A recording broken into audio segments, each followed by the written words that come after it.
Финалната среща, не ще е съмнение, е тази с отбора на Португалия.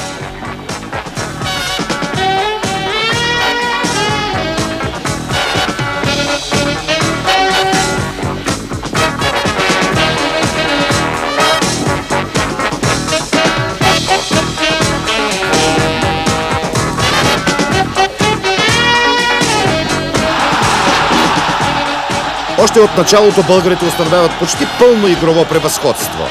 Но чак в 38-та минута след двойно подаване с Бонев, Денев открива резултата.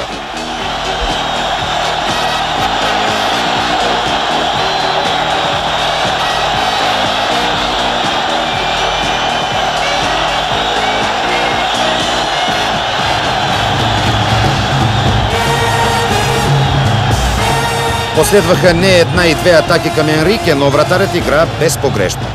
Разбира се, и неговият шанс не е безкраен. Вижте само, след удара на Атанас Михайлов в гредата, Бонев забива отскочилата топка в мрежата.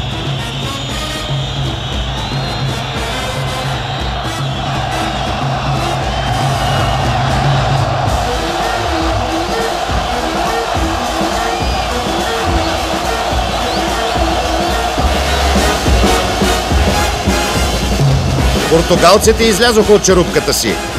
Ето, те успяват да върнат единия гол чрез Нене.